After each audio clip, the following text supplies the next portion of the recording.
Es posible que haya gente que no comparta su pensamiento, pero nuestro compromiso es que usted pueda expresar su opinión. En la esquina del parque con Fernando Fait. A partir de este momento podrá plantear sus inquietudes, conversar con los invitados y dar su opinión.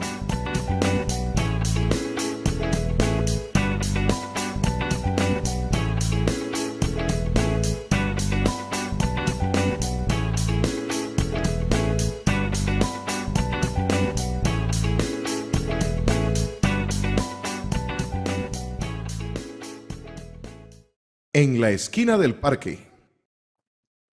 Hola, hola, muy buenas tardes, Costa Rica. Qué gusto saludarlos en esta tarde de sábado 22 de enero del 2022.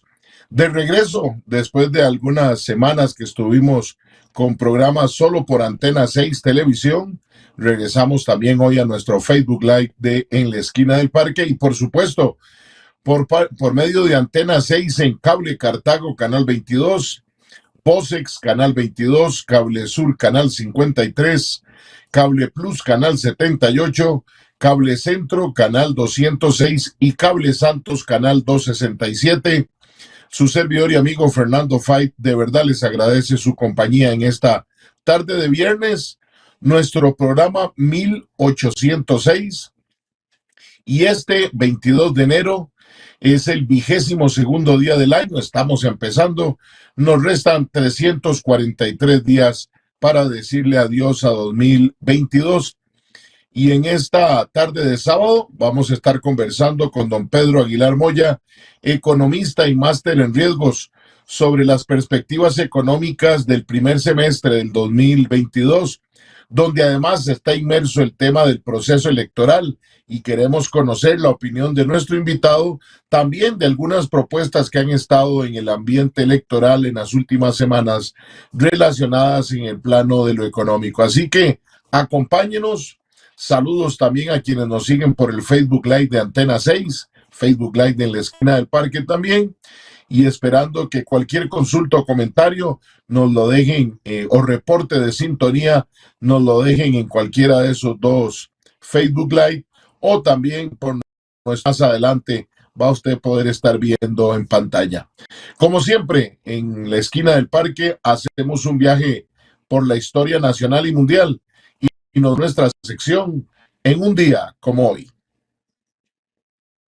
En la esquina.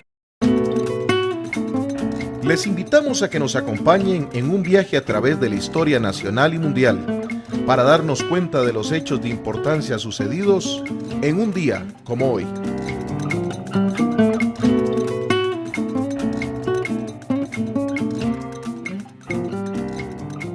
En la esquina del parque, en un día como hoy, 22 de enero de 1775, en la ciudad de Lyon, Francia, nace André-Marie Ampère, importante físico francés que contribuirá al estudio de la corriente eléctrica y el magnetismo, desarrollando la ciencia de electromagnetismo.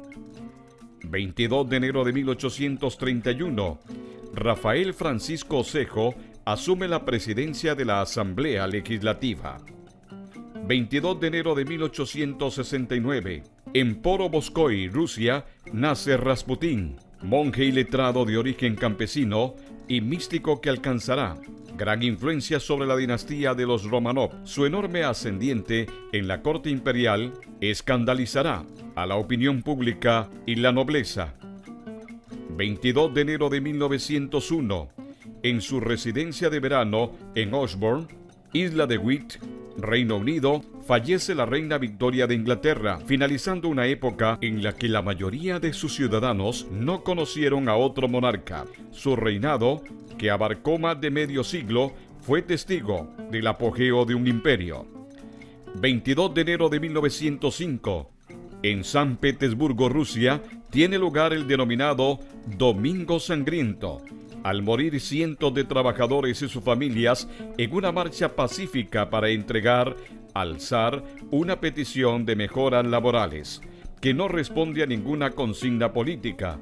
La marcha es salvajemente reprimida por soldados de infantería y tropas cosacas. El zar ha abandonado previamente la ciudad temiendo por su seguridad. La sangrienta represión provocará una oleada de protestas en toda Rusia. El divorcio definitivo entre el zar y la masa de campesinos y obreros se habrá consumado. 22 de enero de 1961.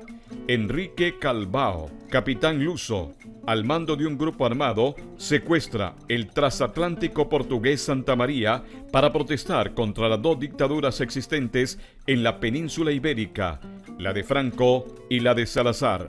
Finalmente desembarcará a los pasajeros en Brasil y aceptará el asilo político que le ofrecerá el gobierno brasileño para él y sus hombres.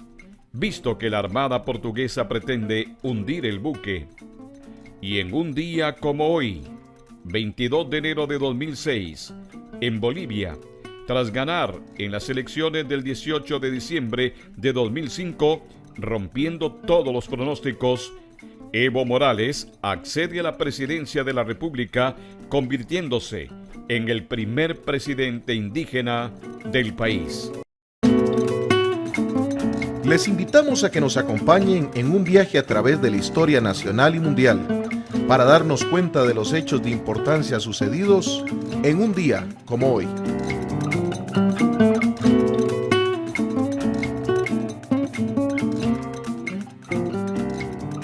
En la esquina.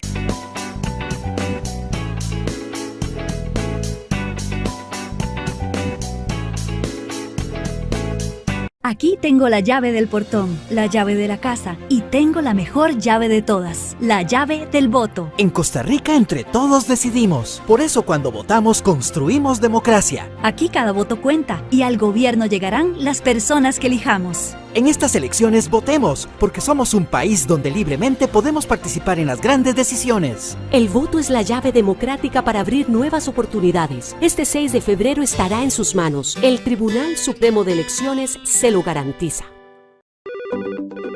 En la esquina del parque nos interesan sus comentarios, invitaciones a sus comunidades para hacer el programa y propuestas de temas. Escríbanos al WhatsApp 8717-2424 o al correo electrónico info@enlaesquinadelparque.com.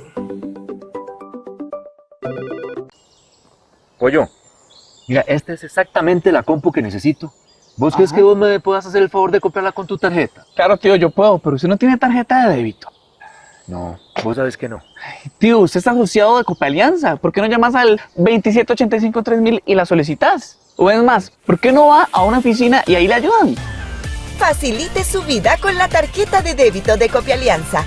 La Cope es tendencia. Asóciese a Copealianza y utilice nuestros beneficios. Contáctenos al 2785-3000. Respetar las medidas contra la COVID-19 es mi responsabilidad, porque luego voy a mi casa con mi familia.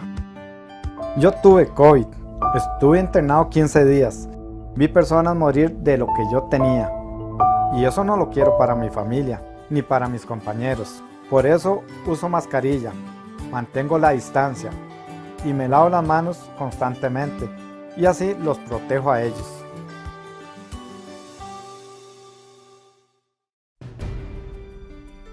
La señal de Antena 6 TV cada vez más cerca. Cada vez más cerca.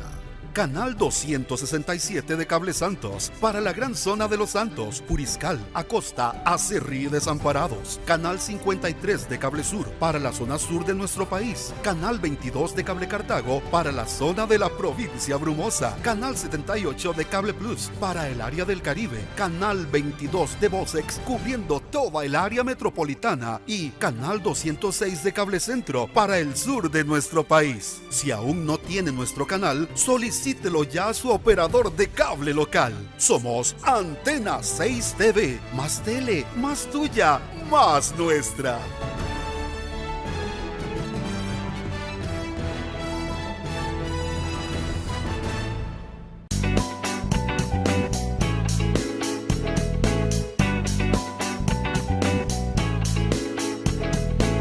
En la esquina del parque. Gracias por continuar con nosotros. 3 de la tarde con 10 minutos. Estamos en su programa En la esquina del parque.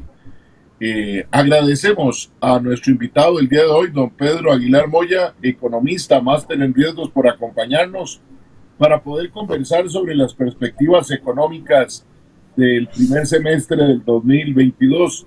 Pedro, buenas tardes.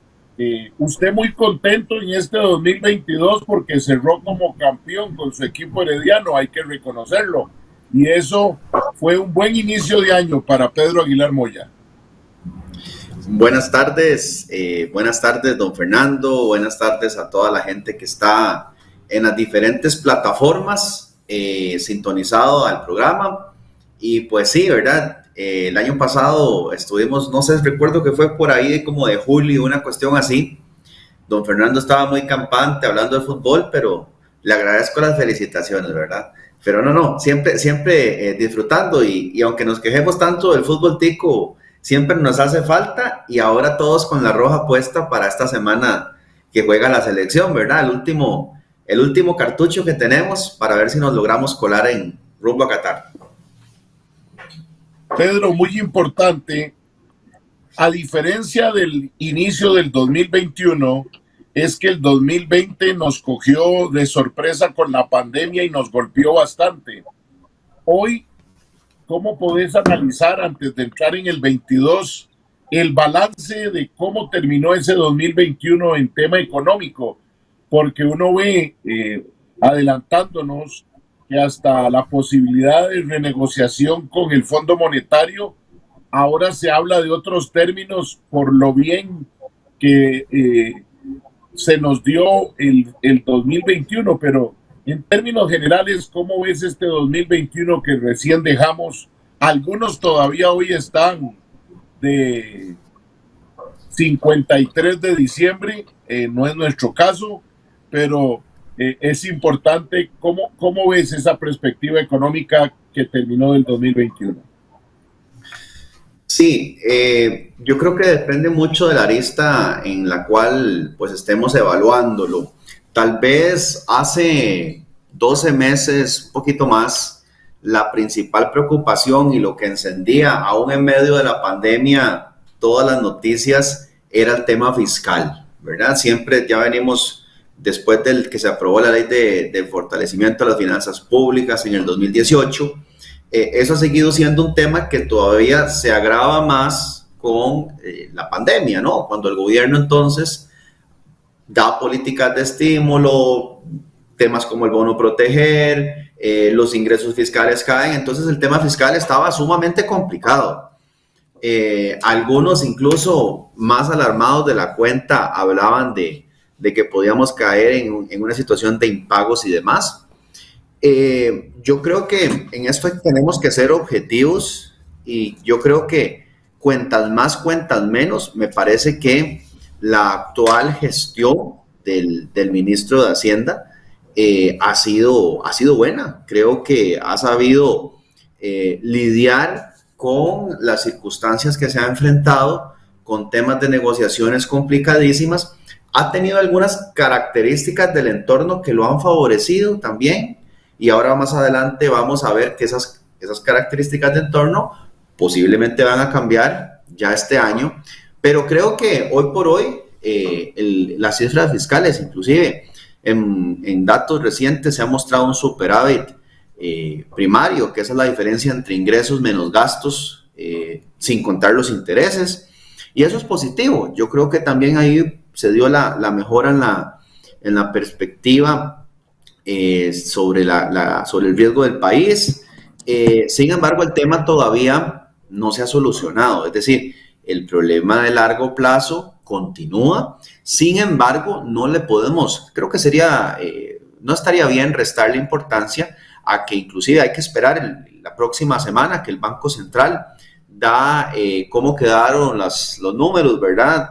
Y cuáles van a ser las proyecciones, pero creo que en temas fiscales el déficit va a ser menor a lo que quizás pudimos haber esperado, y ese es un tema estructural importante para el país. Yo creo que este gobierno tal vez hizo reformas importantes en eso, ¿no? Vean que logró el tema de las finanzas públicas, el de la ley, estemos de acuerdo o no. A mí tampoco me gustan los impuestos, pero fue un tema que durante muchas administraciones no se logró. y ahora pues ha venido avanzando con este tema del Fondo Monetario Internacional que pues se canaliza más a través de Asamblea Legislativa. Yo creo que esa es una perspectiva positiva. Ahora, cuando hablamos de lo que tal vez estamos más preocupados, y yo creo que debería ser el tema por excelencia de esta campaña, es que los niveles de desempleo pues, continúan sumamente altos, y ese es un tema que no ha sido sencillo de solucionar. Antes de la pandemia ya teníamos niveles del 12%, por ahí algunas instituciones internacionales estiman que este año podríamos cerrar alrededor del 17% inclusive, pero entonces ahí vienen las preguntas de qué podríamos hacer para evitarlo. Esos niveles pues son drásticamente altos comparando contra países de la OCDE, comparando contra nuestros pares, y me parece que esa es la principal consecuencia que tenemos nosotros como país ya después de todo lo de la pandemia, ¿no? Porque a veces en el 2021, don Fernando, los niveles de crecimiento económico en la mayoría de países, si uno los veía porcentualmente, se veían como crecimientos muy buenos, ¿verdad? Como un efecto rebote después de lo peor de la pandemia, y efectivamente así fue. Pero recordemos que partíamos de una base muy baja de niveles de destrucción de riqueza que nos dejó el 2020.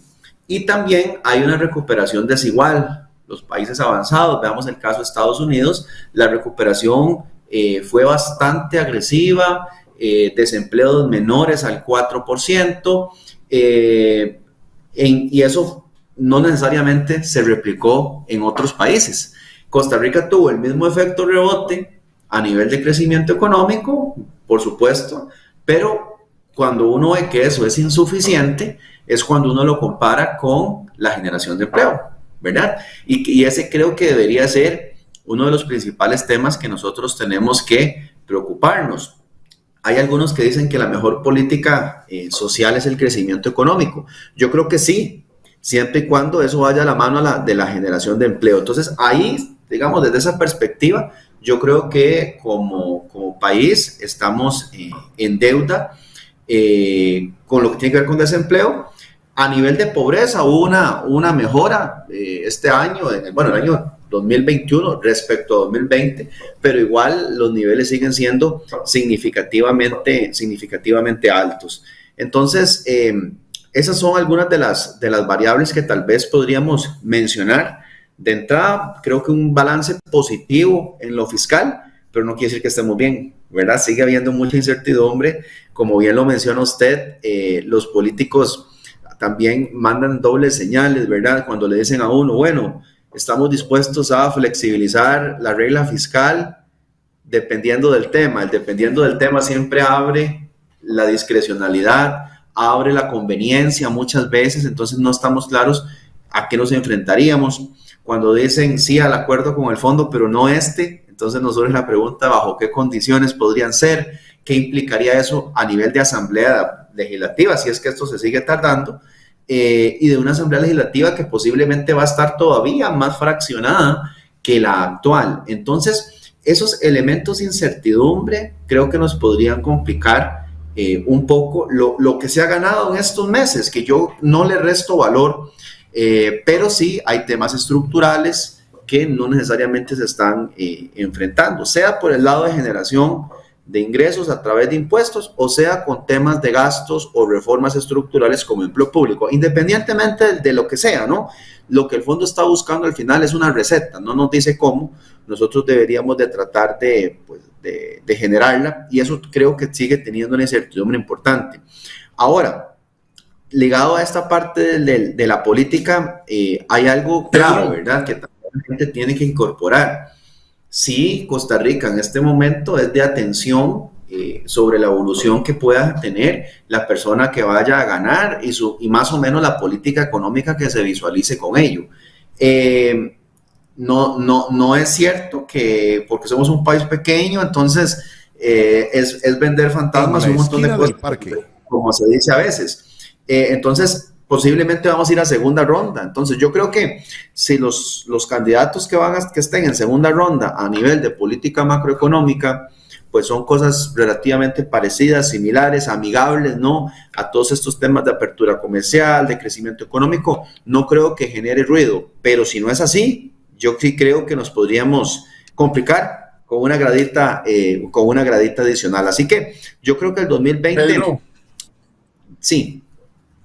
Sí me parece, y creo que en un ratito vamos a entrarle a esas posibilidades en el análisis de los candidatos, pero mencionabas algo importante que yo creo que también ayudó en 2021, y es el tema internacional, cómo estuvo la economía internacional.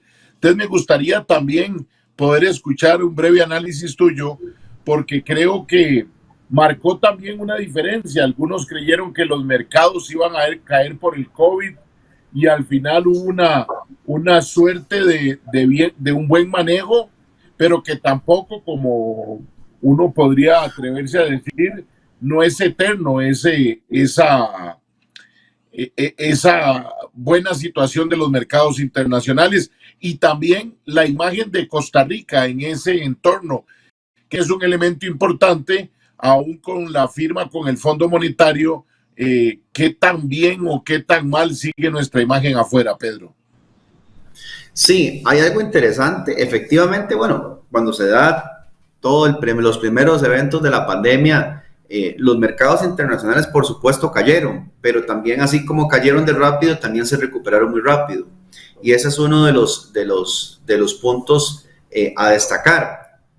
Ahora, la realidad de estos países, veamos el caso de Estados Unidos, que tal vez sea el más representativo y de mayor importancia para el caso nuestro. Estados Unidos continuó e impulsó lo que ha venido haciendo durante muchos años, especialmente durante la época posterior a la crisis financiera, por allá del 2008. Lo que hizo fue lo que llamamos los economistas políticas monetarias expansivas, es decir, tirar plata a la calle, ¿verdad? La Reserva Federal, tirar plata a la calle, hicieron las dos cosas, tanto a nivel monetario, con imprimiendo billete, y a nivel de gasto público, ¿verdad? A nivel de gasto público, es decir, son países que pueden hacerlo. Algunos, por ejemplo, en caso de Alemania es muy interesante. Alemania hizo programas de asistencia social, programas de estímulo para gasto público, y a veces algunos políticos, por ejemplo, aquí querían hacer lo mismo que Alemania. La diferencia es que Alemania tenía superávit fiscal cuando lo tomó la pandemia. Nosotros ya nos toma eso como un déficit. ¿Qué quiero decir con esto? Que los grados de maniobra, las oportunidades, las alternativas, ¿verdad?, para estos países son diferentes. Ahora, aquí hay algo medular para nosotros y que hay que incorporar en el nuevo escenario. Y precisamente va un poco con lo que usted menciona, don Fernando. Estas políticas que hizo Estados Unidos y demás, creo que fueron bastante efectivas. Pero, se ha dado un elemento que no estaba invitado en la mesa, ¿verdad? Y es como el visitante incómodo, porque Estados Unidos cerró el año con una inflación alrededor del 7%, la más alta en los últimos, me parece que 40 años. Entonces, ya el asunto, ya la fiesta de estar tirando dinero a la calle como una manera de hacer crecer la economía, ya eso posiblemente va a detenerse. Porque entonces la Reserva Federal, que es como el Banco Central en Estados Unidos, la reacción y ya lo ha anunciado, no sabemos cuándo lo va a hacer ni cuántas veces, pero lo que claramente la dirección va a comenzar a toda esa plata que está en la calle, toda esa plata que en meses recientes le dio a los mercados, la va a recoger, ¿ok? La va a recoger, y eso sí o sí implica un aumento en las tasas de interés en los mercados internacionales. Entonces el asunto ya ahí se pone mucho más complejo, porque eso sí tiene implicaciones importantes para Costa Rica. No solo por el valor de la deuda actual que Costa Rica tiene en el mercado internacional, esa deuda va a valer más por un efecto contable meramente de que subió el dólar, de que sube el dólar se hace más fuerte. Y también provoca un aumento en tasas en dólares en el resto de países y por lo tanto un aumento en las tasas en colones. Que eso es en contra, eso va en contra de lo que tal vez el mismo Banco Central en Costa Rica también ha venido impulsando. El Banco Central de Costa Rica hizo cosas similares a lo que han hecho otros bancos centrales. Aquí en Costa Rica, inclusive antes de la pandemia, estamos hablando del 2018-19. Tanto así que las tasas de interés en Costa Rica llegaron a los mínimos históricos. Nunca habíamos visto en la historia de este país tasas tan bajas. Ya el Banco Central hizo un ajuste hace algunas semanas, pero ante la realidad internacional, el asunto se nos puede complicar. Sabemos que las tasas van a subir. Ahora, el arte de los que están tomando esas decisiones es, y posiblemente en Estados Unidos es parte de las preguntas, tampoco puede ser que las tasas de interés las aumentan, les pegan un brinco de un momento a otro, ¿no? Porque eso sería pegarle un frenazo a la economía con lo que ha costado que llegue a los niveles de reactivación. Y aquí posiblemente tenemos que hacernos las mismas preguntas y las autoridades deben de estar trabajando en eso, porque con lo que ya se viene en mercados internacionales, mayor inflación, mayores tasas de interés, esto provoca que ya también el efecto rebote de esos países que crecieron un montón, claro que van a seguir creciendo, pero no tantísimo como lo vimos en 2021, entonces van a importar menos y eso nos afecta a nosotros como exportadores, ¿no? Si nos comienzan a importar menos, entonces las variables clave de la economía comienzan a presentar una cara diferente. Entonces hemos venido acostumbrados a tasas de interés por los suelos, eso ya no va a ser diferente en este 2022. También en Costa Rica, ya en los últimos meses del año pasado, ya la inflación comenzó a subir más a niveles que no estábamos tan acostumbrados y el Banco Central, esa sigue siendo una prioridad. Entonces, si a nivel de política de Banco Central, y ojo que no estoy hablando del tema fiscal, estoy hablando este efecto, meramente por lo que vemos afuera, ¿verdad? Es decir, aunque estuviéramos fiscalmente superordenados, esto nos pasaría. Es decir, tendríamos que también aumentar tasas de interés para evitar controlar que se nos salga de las manos la inflación. Si a eso le sumamos que no se toman las decisiones correctas en materia fiscal, entonces el efecto en tasas de interés que podríamos ver nos podría complicar un poco más. Y eso sí, creo que es algo que lo podemos evitar, porque esa solución o esa medida para poderlo evitar está en casa, ¿verdad? Está en casa, en la habilidad para tomar estos acuerdos en tiempo y en forma. Y adicionalmente, también hay una realidad, el aumento en tasas. Comenzamos hoy hablando que la deuda nuestra es el crecimiento económico para generar empleo. Bueno, Banco Central tenía las tasas en el suelo y tratando de impulsar la economía, sí. Si sube tasas de interés, eso también le puede meter un freno adicional a una recuperación económica en Costa Rica que la verdad ha costado y eso podría complicar también, por lo tanto, la generación de empleo. Entonces, ahí es donde está el arte, digamos, de la realidad con la que nos vamos a topar en los próximos meses. Nuestro tema interno sigue en rojo, ¿verdad? Se manejó bien en el 2021, pero sigue en rojo. Se puede poner en negro o lo podemos poner en amarillo, ¿ok? Entonces le puede meter más o menos presión a lo que ya sabemos que nos va a pasar con la influencia que viene del exterior, ¿no?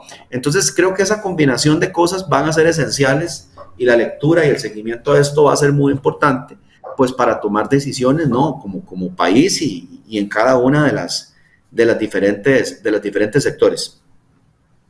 Y nada sencillo para quien vaya al Banco Central con el nuevo gobierno a partir de mayo y que traten de hacer realidad las propuestas que han hecho los distintos candidatos y candidatas a la presidencia.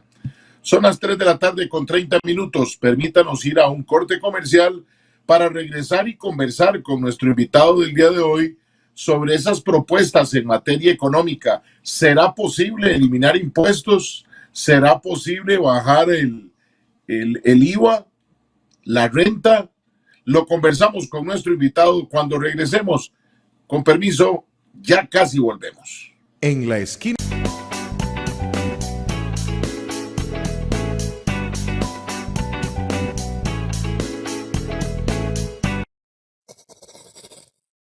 Ari, mi amor, revisamos la lista de compras. A ver. Ay, mami, no me diga que me va a dar plata en efectivo. Sí. Porfa, use Simpomóvil de Copialianza. Mi amor, pero eso no es muy complicado. Mami, usted está asociada a la COPE. Ajá. Es muy sencillo, solo tiene que ir a una oficina y solicitarlo. Facilite su vida con Simpemóvil de Copialianza. La COPE es tendencia. Asóciese a Copialianza y utilice nuestros beneficios. Contáctenos al 2785-3000. Los invitamos a seguirnos en nuestras distintas plataformas: Twitter, Facebook, Instagram, en nuestro canal en YouTube, donde pueden encontrar todos nuestros programas, y nuestra página web.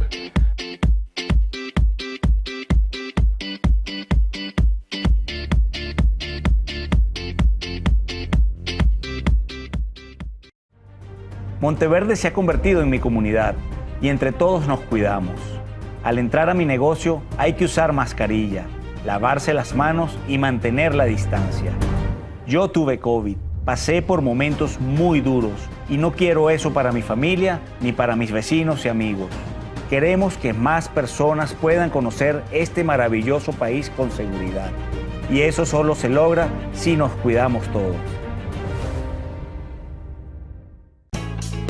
Los invitamos a seguirnos en nuestras distintas plataformas: Twitter, Facebook, Instagram, en nuestro canal en YouTube, donde pueden encontrar todos nuestros programas, y nuestra página web www.enlaesquinadelparque.com. Los esperamos. Soy de Costa Rica, un país donde mi opinión cuenta. Donde tenemos la posibilidad de elegir en democracia. El país donde todos tenemos la libertad de pensar diferente y elegir a nuestros gobernantes. El voto es la democracia en nuestras manos. El voto es nuestra fuerza, es nuestra voz para decidir juntos y en paz. El voto es la llave democrática para abrir nuevas oportunidades. Este 6 de febrero estará en sus manos. El Tribunal Supremo de Elecciones se lo garantiza.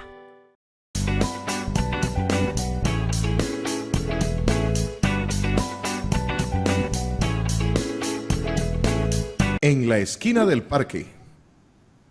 Gracias por continuar con nosotros aquí en su programa En la Esquina del Parque. Estamos con don Pedro Aguilar Moya, economista, máster en riesgos, conversando sobre perspectivas económicas para 2022, este 2022 en el primer semestre. Pedro, mencionaba antes de irnos al corte que no va a ser sencillo con lo que vos planteas, la brasa que le va a tocar al próximo presidente del Banco Central y ministro de Hacienda. Nos hemos encontrado a lo largo de estos meses de campaña con algunos candidatos que hablan de eliminar impuestos, algunos dicen una cantidad importante, como si les tocara a ellos eliminarlos o ponerlos así de fácil. Hay otros que hablan de bajar el IVA como un tema para reactivar la economía, otros también de bajar renta. Valoraciones de Pedro Aguilar Moya como economista y máster en riesgos de estas propuestas que hemos escuchado en materia económica en estos meses de campaña, Pedro. Sí, yo creo que es muy importante sopesar la situación actual y los objetivos de política pública. Y eso lo digo porque uno puede diferir a veces ideológicamente con algunas personas, pero al final cada uno le deberían de poder cerrar los números de la ecuación, ¿verdad?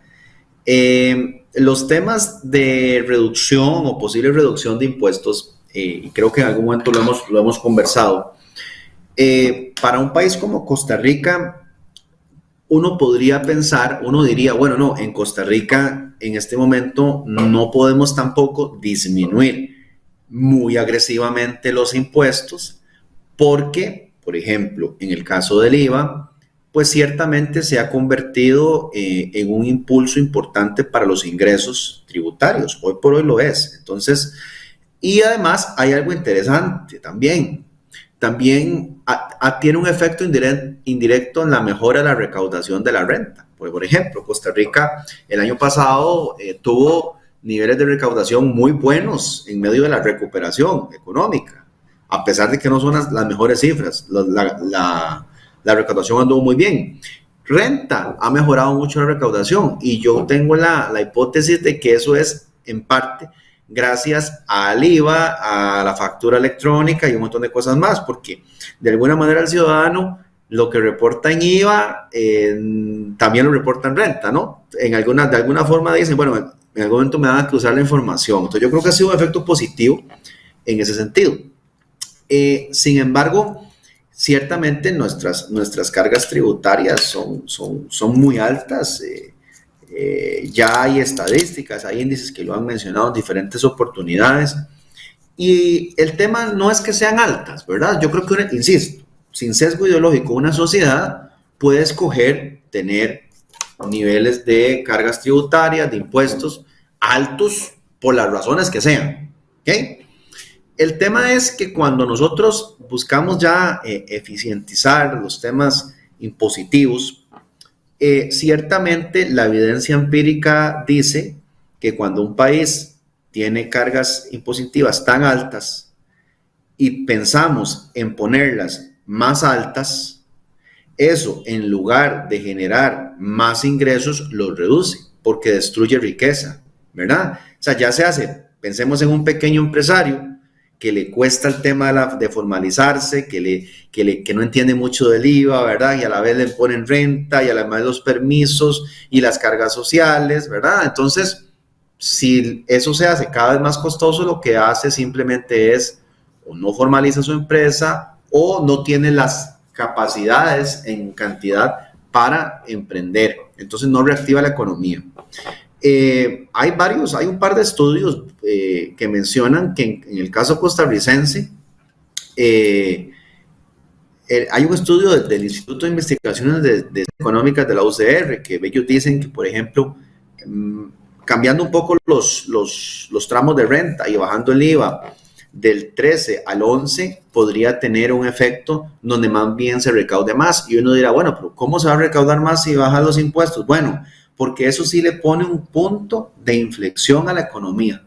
Esas para mí son las mejores medidas de política pública, porque no se dirigen a un sector en específico, no hay que ir a ver si están funcionando, no, va completamente y parejo para toda la economía, es decir, todos lo sentimos, es un golpe estructural, sí. E igualmente ese mismo instituto de la Universidad de Costa Rica, junto con eso habla de una revisión de la canasta básica, donde hay una serie de productos que al final están comprando los percentiles más altos del país y no está cumpliendo esto. Mientras que con una más rígida, con ese IVA menor, también permitiría un balance en la educación. Claro, entonces, y sí, ya casi comento ese punto que es muy buen ejemplo, Fernando. Entonces, como tenemos una carga impositiva tan alta en general, todo lo que tiene que ver con impuestos, si los reducimos, eso le pega un golpe bueno a la economía. O sea, es un punto de inflexión que a todos nos beneficia, pequeño, mediano, grande, y nadie tiene que ir a ver si está funcionando o no. O sea, va a haber más capacidad de pago en la economía, va a haber mayor incentivo a emprender, etcétera. Eso está bien. ¿Qué es lo que pasa? Por el otro lado, y ese ejemplo es bien interesante y lo hemos analizado mucho. Con estos temas también mucha gente habla del tema del IVA a la educación o el IVA a la canasta básica. Ahí hay una confusión bastante grande, ¿verdad? Porque cuando se dice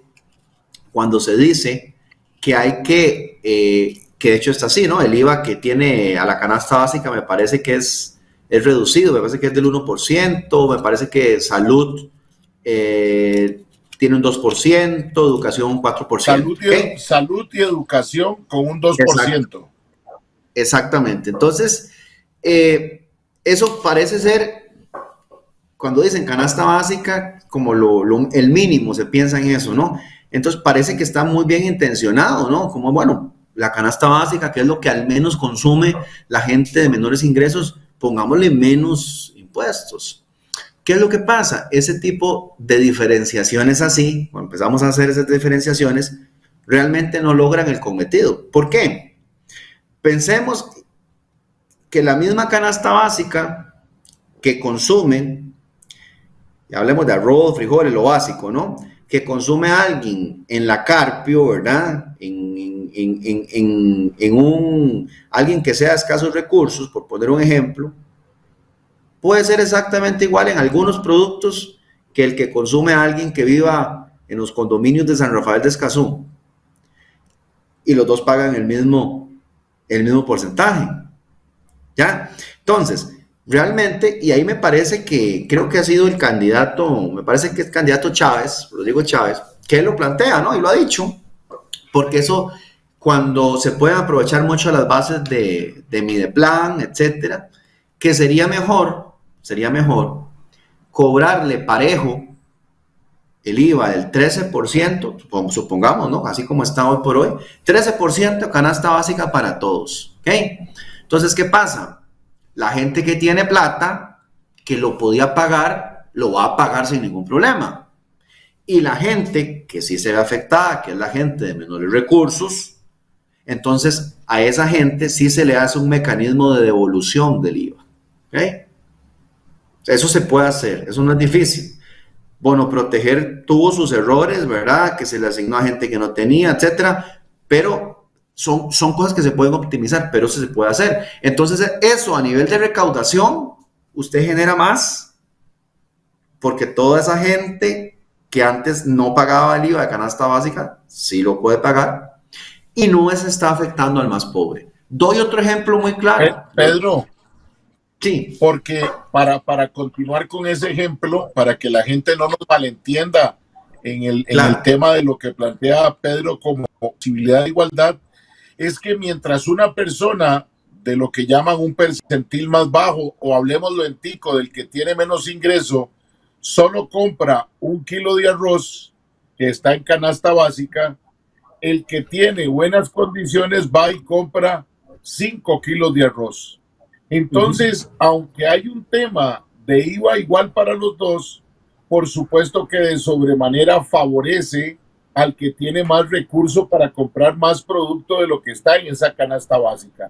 Por eso es que se insiste, y no es que estemos en este programa dándole la adhesión a ningún candidato ni a ningún tema, pero son elementos que se están planteando en la discusión que en vez de repelerlos como sociedad, deberíamos ponerlos sobre la mesa para los que algunos han llamado un gran acuerdo económico y fiscal del país, porque hay que revertir, como bien lo ha planteado en la primera parte de nuestro programa nuestro invitado, que no sea temporal lo bien que estamos, sino poder hacer medidas de mediano y largo plazo, Pedro.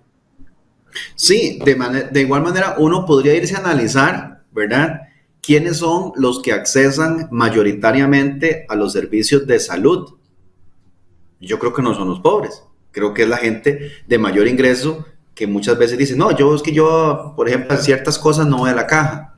O hablemos desde el punto de vista de educación, yo creo que hay que diferenciarlo, porque hay que diferenciar entre educación primaria y secundaria versus universitaria, ¿verdad? En educación primaria y secundaria, la gente que realmente paga escuelas privadas muy altas, algunas, ¿verdad? Es muy diferente el caso de las universidades. Ahí el que va a las universidades privadas generalmente es gente que sí, digamos, pues, como decimos nosotros, la anda pulseando, ¿verdad? Muchos estudiantes trabajan y se pagan sus carreras. Ahí no aplicaría el caso, pero en el caso de escuelas y colegios privados, sabemos que pues muchas de las mensualidades que se pagan ahí, dependiendo del centro educativo, son bastante significativas porque son de familias de muy alto poder adquisitivo. Entonces, esas diferenciaciones yo creo que podrían crearse, es mejor tenerlo parejo y a los sectores vulnerables darle un mecanismo de devolución, que eso se puede hacer, se ha hecho en otros países, aquí se ha intentado, y es algo que se puede perfeccionar. Entonces, vea que eso no nos hace hueco fiscal, al contrario, nos ayuda a recaudar más y no afecta a usted socialmente a grupos vulnerables. El tema que hablábamos de la posible reducción, hay dos temas en impuestos. Uno es reducir niveles, como esto del 13 al 11, que me parece que yo creo que algo interesante y qué lástima que esos ejercicios no se dan, pero a veces en los candidatos hay coincidencias, ¿verdad? Por ejemplo, yo vi en debates que don Fabricio Alvarado y don Eliezer Feinstein coincidían en ese tema de los impuestos, con enfoques diferentes, pero la visión era más o menos similar, que me parece que entonces, al menos en ese tema, podrían hacer equipo en una asamblea legislativa, y no está nada diferente ese tipo de posiciones a las que podría tener tal vez un Rodrigo Chávez, ¿verdad? Don Rodrigo Chávez. Entonces, son esas coincidencias. Ahora, don Eliezer Feinstein plantea algo que también a mí me ha parecido interesantísimo, y le voy a dar un ejemplo, Nat, que me pasó esta semana. El tema de eliminación de un montón de impuestos que no contribuyen en absolutamente nada al total de los ingresos públicos, ¿verdad? Él habla de eliminar 90 de 110, un montón de trabas, que eso es parte de la burocracia. Y le voy a comentar algo que me pasó esta semana. Esta semana vi un concurso de temas de economía y demás, de un proyecto, una institución, que salió en el famoso SICOP, ¿verdad? El sistema de compras públicas, donde la gente oferta cuando hay algún contrato con instituciones públicas, ¿verdad? Y bueno, yo veo y me parece que yo voy a participar con unos compañeros, participamos, no sé qué, tenemos todo listo, vamos a ingresar la oferta, eran las 11:30 de la noche, ¿ok? La oferta vencía el día siguiente a las 9 de la mañana, y cuando le íbamos a enviar nos dice que falta un paso. ¿Cuál era el paso? Pagar un timbre de 20 colones. Un timbre de 20 colones le dábamos pagar, y por la hora, no sé si después de cierta hora no funciona o qué será la cosa, no se podía hacer, ¿ah? Entonces, lo que digo yo es, por 20 colones, nosotros podíamos estar tirando un esfuerzo de muchas horas de gente que preparó cosas, o de una posible contratación, y eso mismo, digamos, que es un servicio profesional, es lo que le pasa a la gente en el día a día, ¿verdad? Porque como es el timbre de 20 colones, es el papeleo, es el requisito, es el trámite, son los días de espera, y yo creo que eso tenemos que tratar de ver cómo lo agilizamos. Entonces me parece que ese tema, la reducción de impuestos, que realmente lo que son más el costo que el beneficio, yo creo que deberíamos de tener un acuerdo en que eso no tiene ningún sentido, ¿ok? Otro punto importante es las prioridades que vamos a tener a nivel de gasto, ¿verdad? Ya hablamos un poquito de ingresos, y aquí Pedro, sí puede haber más. Sí. Antes de entrar con el tema de gasto, que se las trae bastante, para continuar en el tema de ingreso, pareciera que también hay una gran coincidencia en los candidatos, que la inversión en un tema de equipos y programas informáticos puede ser la gran solución para una efectiva cobranza de los impuestos. Coincidís en que es, digamos, tan fácil un tema de una plataforma, y que además, insisto, uno tiene que buscar aquí más que las diferencias, pensando en país, en qué coinciden, porque uno entonces diría, si tantos coinciden, pareciera que es la solución más fácil. ¿Cómo ves ese tema para la cobranza con los sistemas informáticos? Sí, yo creo que se han hecho esfuerzos importantes con el tema de factura digital, con el tema de la trazabilidad, de digitalizar ciertas cosas, y hay temas, ¿verdad?, paralelos, por ejemplo, todo lo que es el manejo de aduanas, todo el tema de cruces que se podrían hacer en Hacienda para ver si efectivamente hay algún nivel de ilusión o de evasión fiscal. Y sí, hay una coincidencia. Lo malo de esto, don Fernando, es que no se ven como... eso sería en una empresa un proyecto, o sea, gerenciar un proyecto. Como cuando una institución financiera dicen, vamos a cambiar el core bancario, vamos a cambiar el sistema de toda la institución.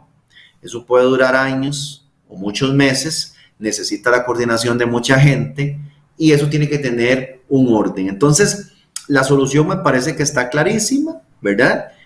la ejecución es lo que a uno le genera dudas. Pero me parece que, de nuevo, esas son las cosas que con lo que ya tenemos, ¿verdad? A nivel impositivo, podríamos mejorar un montón en recaudación sin necesidad de meternos en temas que ahí sí me parecen más delicados, ¿verdad? En algunos candidatos que mencionan pues meterse en temas que tal vez violentan inclusive algunas libertades o garantías que tienen las personas, ¿verdad? Hay como un mito, me parece a mí, a veces, cuando se habla de la evasión, ¿verdad? Y todos estos temas, que no dudo que exista, pero se habla de un estudio que había sacado el Ministerio de Hacienda hace como 10 años, ¿verdad?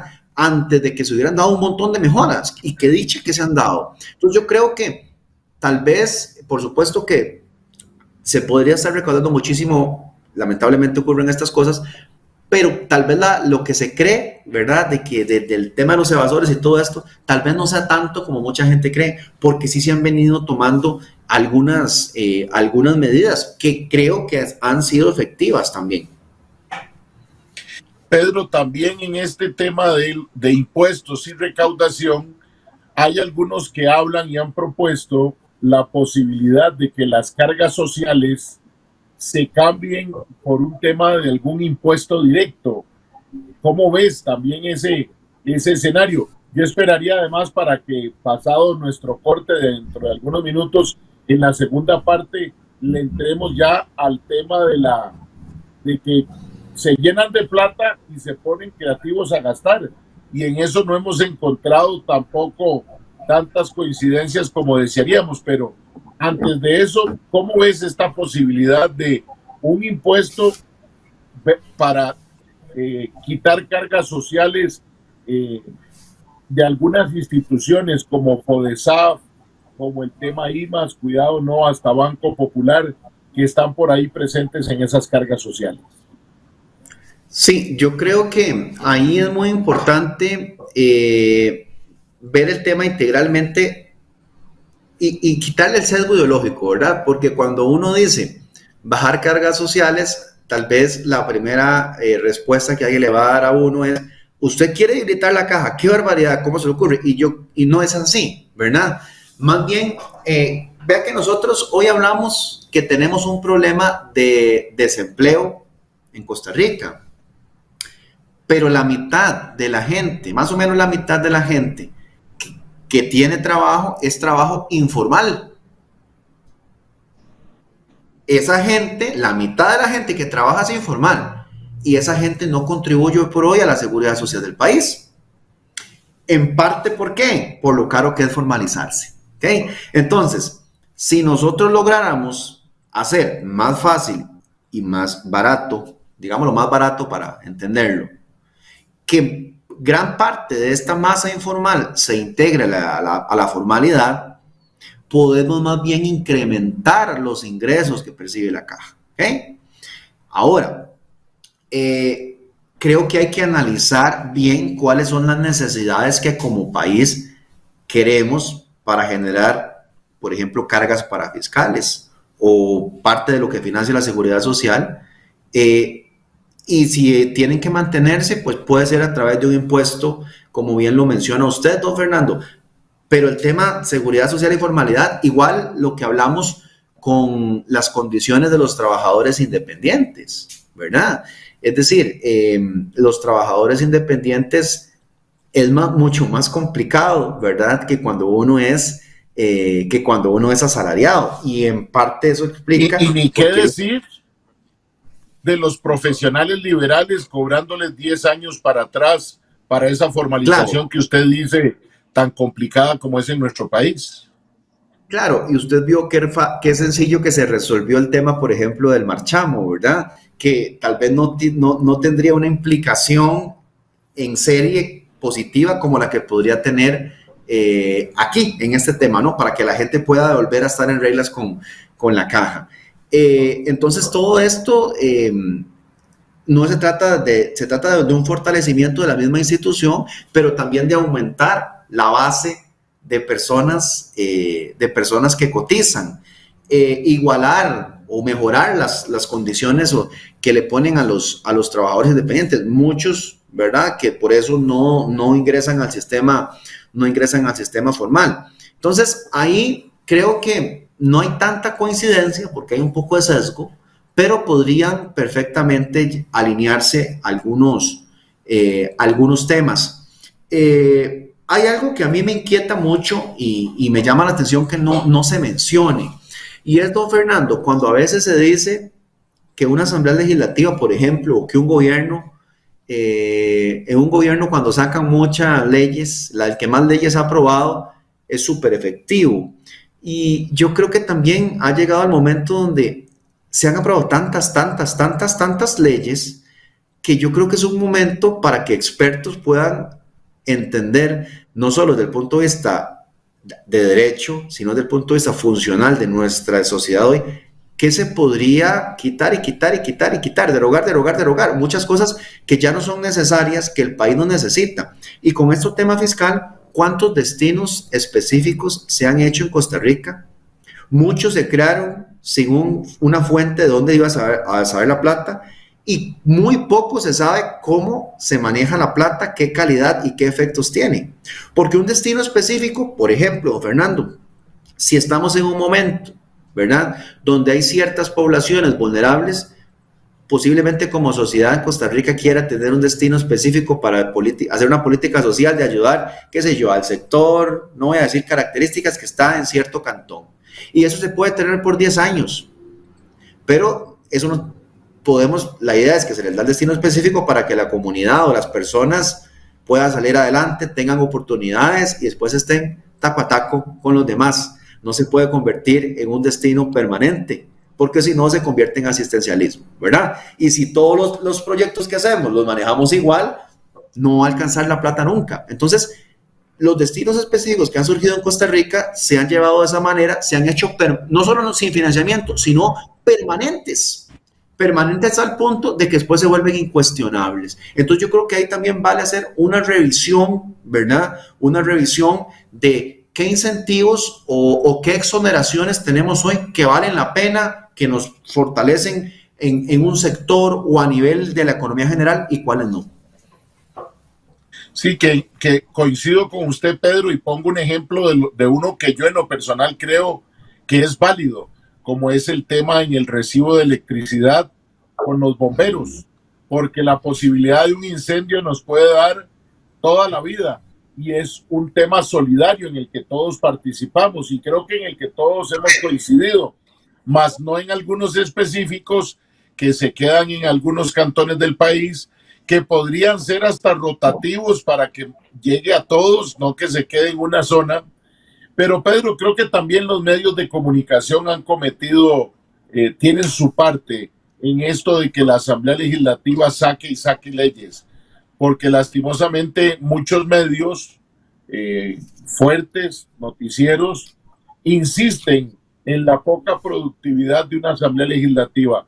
¿Cuánto desearíamos que el Congreso se convirtiera en un foro verdadero de discusión y reflexión de temas como los que hemos planteado hoy, que se pongan un plazo y que sí saquen las reformas necesarias? No que, y con todo el respeto, y lo tengo que decir así porque así lo siento, rápidamente se pongan de acuerdo para este tema de los marchamos pasados y toda la gente que puntualmente ha pagado sus marchamos, que puntualmente ya no valió. A mí varias gente me ha dicho, qué bueno por algunos, pero yo cumplo, y a mí ¿qué me dan por cumplir? Que me suben el valor de mi carro aunque hay una depreciación, y a otros les dan todos los años el INS sin recoger el dinero, y esas son las cosas que nuestra sociedad se va cansando, porque no hay un trato igualitario en esas cosas, Pedro. Sí, don Fernando, totalmente. Y vamos a ver, yo creo que tampoco, por el otro lado, cuando hablamos de temas de la caja, no es que se va a hacer de que tampoco estamos hablando de que al año siguiente el que no pagó del año pasado se lo perdonen, o sea, no se trata de eso. Pero en el caso de la caja es diferente y se podía perfectamente hacer la medida de manera que no cree un incentivo para que un vivazo diga, bueno, me voy a volver a aguantar, ¿verdad? Me voy a volver a aguantar porque por sí me lo perdonan. No, porque realmente para realmente poder competir, para poder formalizarse, para poder trabajar, que le exijan estar al día, ¿verdad? Caso contrario de esto que pasó con el tema del IS, ¿no? Porque ahí usted sí podría tener un incentivo el próximo año a no pagar a tiempo. ¿Por qué? Porque puede tener la expectativa de si le vuelven a condonar la deuda. Ahí eso lo que hace es un incentivo perverso que nunca es deseable. Son las 4 de la tarde. Pedro, permítame irnos a un corte y regresamos a hablar de un tema trascendental en la economía de este país, no solo en campaña política, sino en la vida normal, como nos pasa a nosotros en nuestras familias. ¿Cómo contenemos el gasto del Estado, que tiene que cumplir sus fines, pero que también tiene que tener un buen manejo de sus finanzas? Permítame unos minutos y ya regresamos. En la esquina.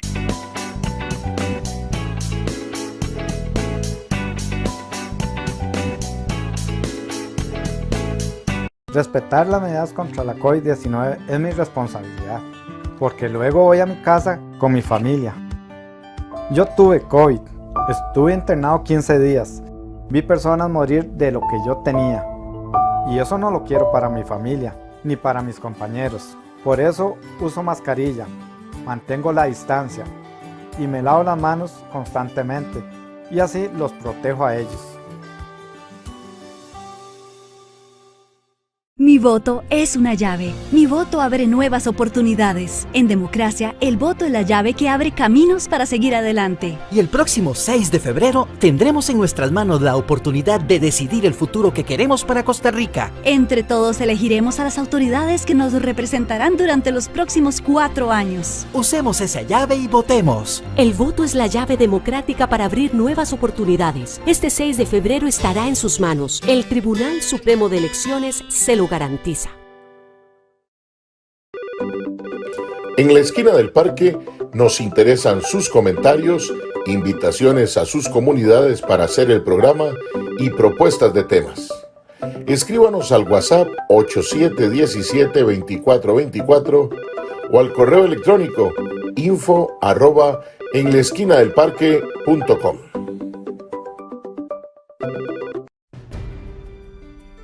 La señal de Antena 6 TV cada vez más cerca.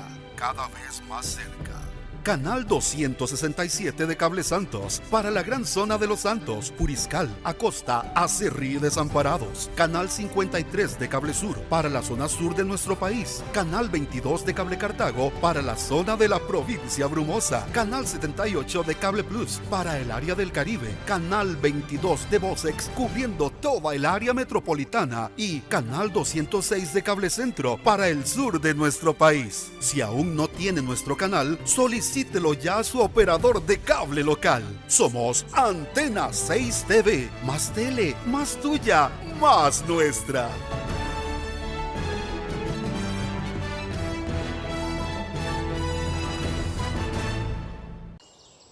Pollo, mira, esta es exactamente la compu que necesito. ¿Vos crees que vos me puedas hacer el favor de comprarla con tu tarjeta? Claro, tío, yo puedo, pero usted no tiene tarjeta de débito.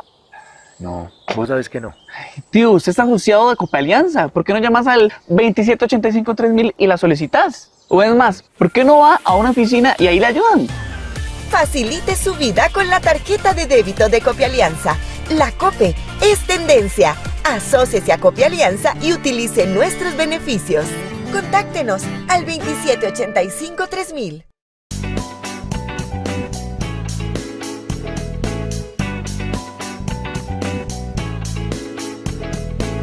En la esquina del parque. Gracias por continuar con nosotros en su programa En la esquina del parque. Recuerde que estamos todos los sábados de 3 a 5 de la tarde aquí por el Facebook Live de En la esquina del parque, Facebook Live de Antena 6 y por las cableras donde está Antena 6, Cable Cartago, Canal 22, Vocex, Canal 22, Cable Sur, Canal 53, Cable Plus, Canal 78, Cable Cartago 206 y Cable Santos, Canal 267. Hoy estamos conversando con nuestro invitado, don Pedro Aguilar Moya, economista, máster en riesgos, sobre las perspectivas económicas para el primer semestre de este 2022. Pedro, conversábamos del tema de cómo recaudar impuestos, cómo tener mejor recaudación. Pero hay un fenómeno como en la vida nuestra personal y familiar, y es que cuando uno recoge dinero, debe de tener un plan de gastos en algún grado de austeridad, excepto que usted tenga una bonanza excesiva, y aún así debe de guardar para los tiempos, como diríamos en la esquina del parque, de vacas flacas. No hemos encontrado en eso, en la campaña electoral, grandes propuestas en el tema de la contención del gasto. Cuando se habla de la regla fiscal que entró a regir a partir de la Ley de las Finanzas Públicas, no ha sido del todo puesta en práctica porque la misma Asamblea Legislativa ha abierto unos portillos, pero también ante tanta oferta de cosas por hacer, uno se dice, ¿y quién va a gobernar? Si recoge todo el dinero como esperan hacerlo, ¿lo van a manejar bien o el tema del déficit fiscal va a seguir siendo la carga? Y por último, nadie ha dicho que tenemos que llevar a un déficit fiscal cero porque además es imposible. Podría haber algún término manejable de déficit fiscal, pero ¿cómo ves en este tema de contención del gasto a los candidatos a la presidencia? Sí, bueno, me parece que ahí tal vez la pregunta que uno podría asociar algunas cosas es con el tema de la regla fiscal. La regla fiscal, que lo que dice básicamente es, bueno, vamos a poder gastar dependiendo de cómo nos esté yendo con el crecimiento económico y cómo estemos con el déficit. El tema es cuando de pronto candidatos dicen que es una camisa de fuerza. La manera de vender eso es muy fácil, porque entonces usted dice, claro, es que es una camisa de fuerza y necesitamos gastar, y dicen un montón de áreas que todo el mundo sabe que son importantes. Entonces, como para que la respuesta sea así, flexibilice regla fiscal. Hay algo aquí interesante. Han sido pocos los candidatos que han dicho que la regla fiscal debe mantenerse. Lo que algunos tal vez no visualizan es que no cumplir con la regla fiscal es o podría ir de la mano con una política fiscal que no sea tan responsable, ¿verdad? Y si el tema fiscal sigue, los recortes tarde o temprano van a venir a los sectores que ellos quieren hoy por hoy, digamos, apoyar.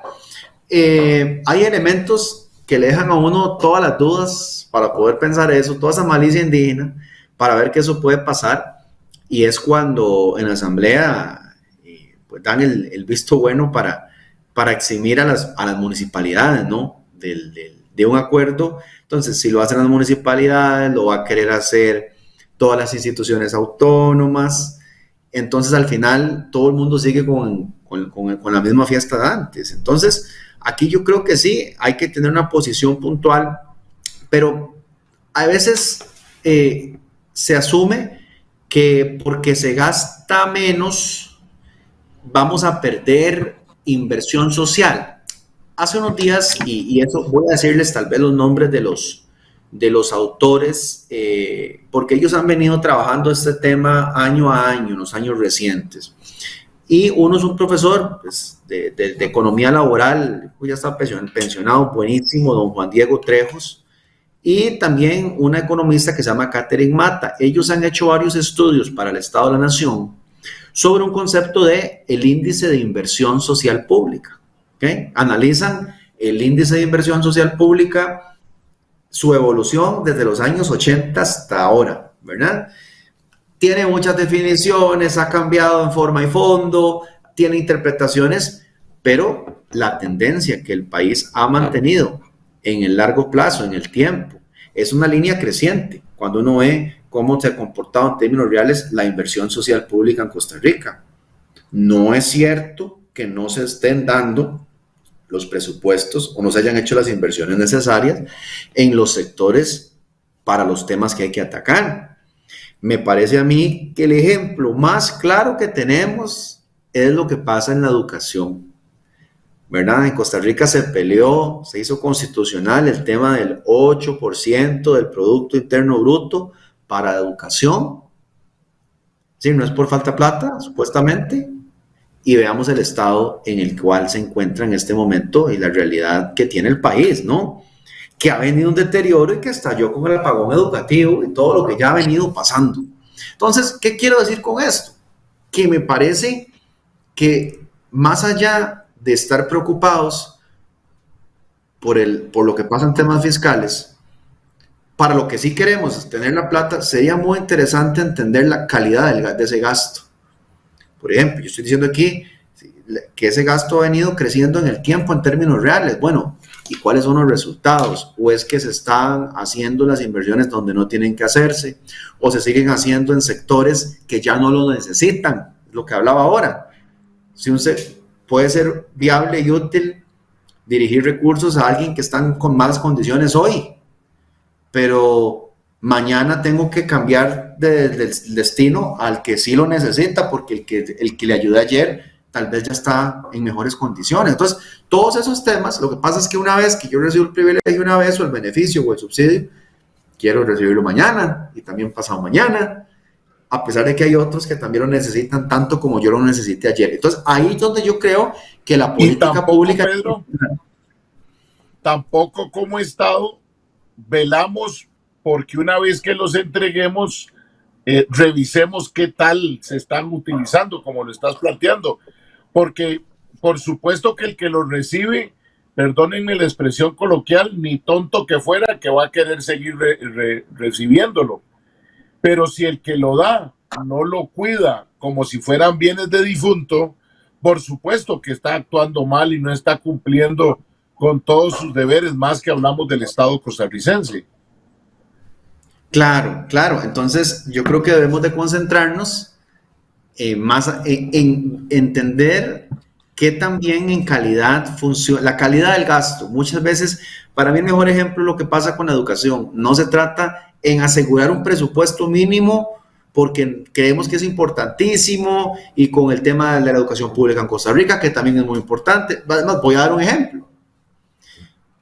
Yo creo que en Costa Rica durante muchos años hubo mucha construcción de escuelas y colegios que afortunadamente le permitieron a personas como yo, ¿verdad?, estudiar en el sistema público de este país. Y así ya vemos un montón.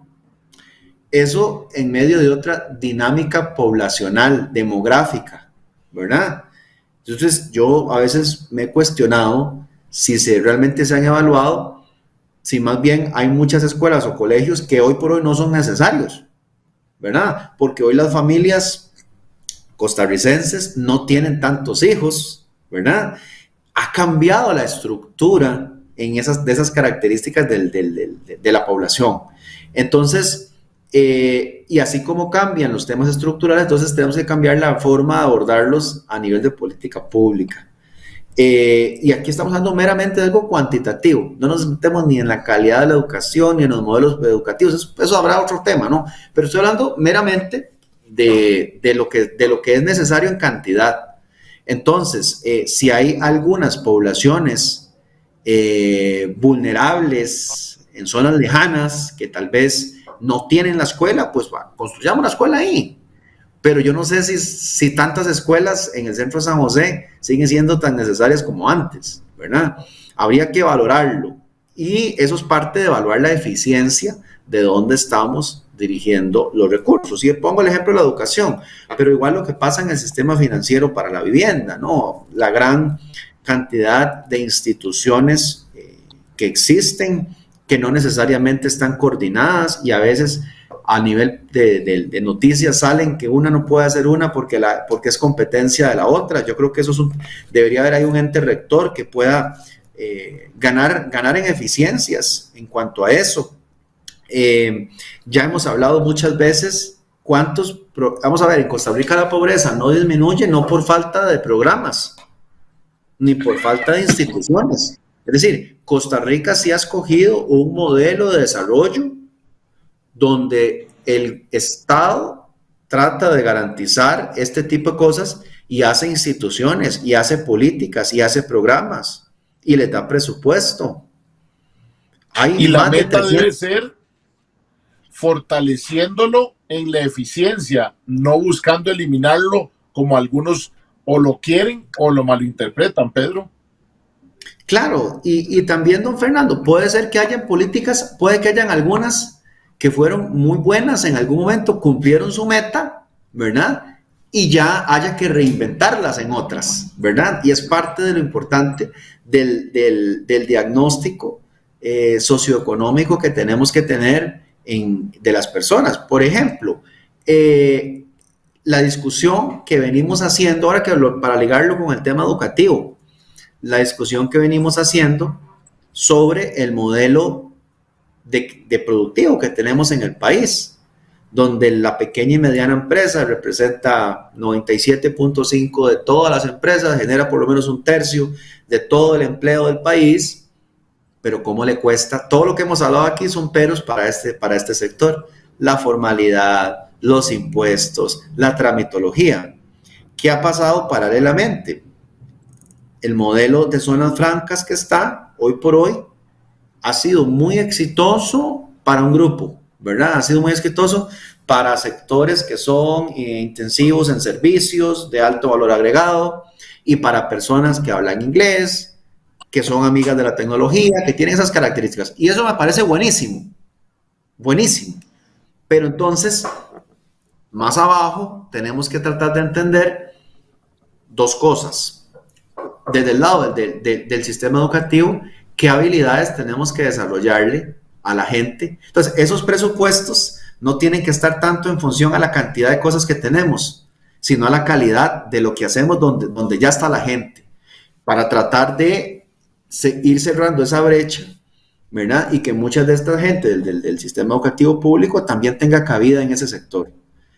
Entonces, vea que... Interesante, Pedro, en lo que plantea usted también de la revisión de esa infraestructura educativa, especialmente en la capital, de algunas escuelas que uno pensaría que van cada vez hacia su cierre. No es desaparecerla, no es construir un condominio. ¿Cómo podríamos ahí, con lo que usted dice, convertirlos en centros de capacitación? Estoy pensando ahorita en voz alta, para esos pequeños y medianos emprendedores que ocupan espacios y que no los encuentran y que podrían convertirse en áreas para capacitación de este sector que, como usted bien decía, con números es tan importante para el país. Pero bueno, hay tanto para ser creativo que es importante. Don Pedro, nos deja un saludo don Kleiber Rojas Varela desde Esparza, a quien le damos el saludo y le agradecemos su sintonía. Pedro, usted mencionaba algo trascendental también. Trascendental en la primera parte, para cerrar con los candidatos y tener un ratito también de que la gente nos pregunta si invierto en dólares, si valdrá la pena endeudarse, si el tipo de cambio, antes de esa parte final, que también la tienen las entidades y que lo vamos a conversar un poquito, y es el cuidado de la toma de decisión de los ciudadanos en cuanto a algunos candidatos que podrían ponernos una grada más complicada en el entorno mundial. Y aquí decimos las cosas por su nombre.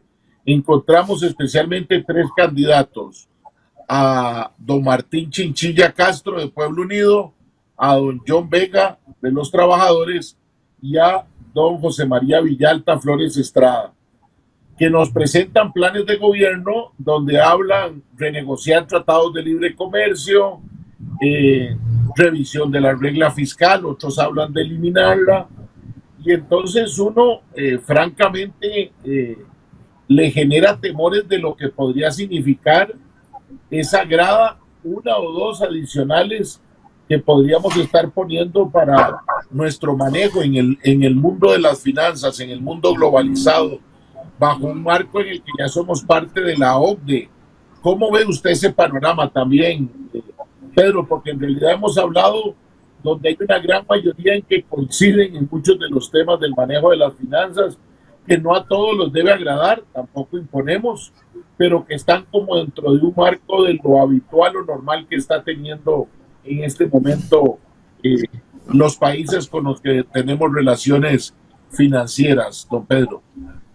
Sí, yo creo que aquí pues hay que tratar de ser lo más objetivo posible, aunque cueste, y a veces apostarle a la evidencia empírica. Cuando a mí me toca hablar de este tipo de propuestas, siempre es curioso porque si usted no está de acuerdo, le dicen que usted es un neoliberal y un montón de cosas.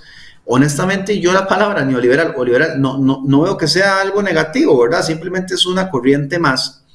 Pero aún así, yo sé que se le da esa connotación. Y como una anécdota, viera que muchos de los que todavía están en este tipo de partidos políticos, yo algunos, ¿no? Los recuerdo de infancia, porque mi padre, que en paz descanse, fue militante de todos estos partidos. En aquel momento, Vanguardia Popular, El Pueblo Unido. Mi papá se fue becado a estudiar ciencias políticas a la Unión Soviética a finales de los 60s, en plena Guerra Fría, ¿verdad? Yo creo, siempre yo lo vacilaba porque le decía que la beca seguro se la habían dado porque nadie hacía eso. Estamos hablando que éramos en una Heredia que todavía era un pueblo donde todo el mundo se conoce, donde la gente se conocía por el apellido de las familias. Nosotros éramos una familia pues de bajos recursos. Cuando mi papá llegó de la Unión Soviética, nadie le daba trabajo, ni en una farmacia para ser de cajero, en ningún lado. Es decir, esas cosas de los sesgos hacia la izquierda y todo eso, sí ha existido, ¿verdad? O sea, sí es cierto. Entonces yo recuerdo muchos de estos personajes, inclusive al ya fallecido Manuel Mora y todo esto, ¿verdad? Que iban a mi casa, y mi abuelo era zapatero, eran los zapateros de toda esa época, ¿verdad? Entonces, cuando uno a veces escucha esas cosas, siempre me traen esos recuerdos de infancia, esos ideales, ¿verdad? Que escuchaba yo chiquitillo. Pero bueno, hay que hacer matices, ¿verdad? Cuando uno tal vez escucha a don John Vega y dice que no le paguemos al Fondo Monetario Internacional o cosas así, ¿verdad? Como si no pasara nada, pues yo creo que a veces es más lo que uno podría perder el tiempo tratando de convencer a alguien de eso. En el caso, hay otros casos más matizados. Yo creo que en el caso de don José María Villalta es un gran orador, y creo que muchas de sus políticas están muy bien intencionadas, ¿verdad? Cuando él habla de apoyar en zonas lejanas a los pescadores, a los agricultores, a las asociaciones de desarrollo, yo creo que nadie está en contra de eso. Pero yo creo que deberíamos de destrabar la economía a todos, ¿verdad? Para poder generar lo necesario e impulsar también esas políticas. A veces lo que uno siente, por ejemplo ahora, a mí me hace mucha gracia porque con el tema de las zonas francas, ¿verdad? Yo creo que las zonas francas está probado el beneficio en generación de empleo, el beneficio en encadenamientos, en transmisión de conocimiento que le generan al país. Eso está claro. Ahora, si yo creo que son grandes empresarios que también tienen que aportarle más al país, ya ahí empezamos con ideología, ¿verdad? Desde el punto de vista de lo que se puede mostrar, eso está. Ahora hay un enfoque, no sé si ha visto las noticias, que se va a hacer, ahorita no tengo la palabra, a nivel internacional, una cuestión de que al menos todas estas grandes empresas a nivel global van a tener que tributar un 15%, ¿verdad? Yo creo que si eso llegara a pasar, efectivamente, y todos los países del mundo tienen que poner un 15%, indistintamente la empresa, pues sería, como hablábamos, algo que no genera disparidad, todos lo harían por igual. Ahora yo lo he escuchado a él decir que él no es que esté en contra de zonas francas, sino que se monta en esa noticia, ¿verdad? Pero realmente sí hay un sesgo ideológico muy fuerte. Yo más bien, y ahí me ha gustado la propuesta que ha mencionado doña Linet Saborío, que de hecho lo dice, ¿no? Convertir al país en una gran zona franca.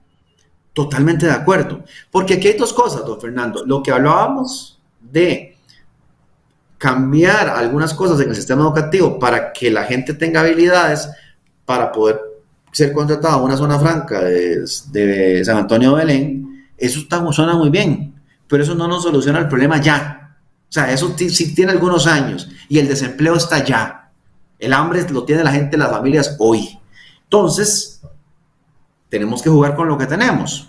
¿Cuál es una forma de hacerlo? Bueno, tratar de impulsar zonas francas en puertos, en zonas periféricas, ¿sí? O en la misma zona urbana, por supuesto, pero en sectores diferentes a los que los hemos venido haciendo.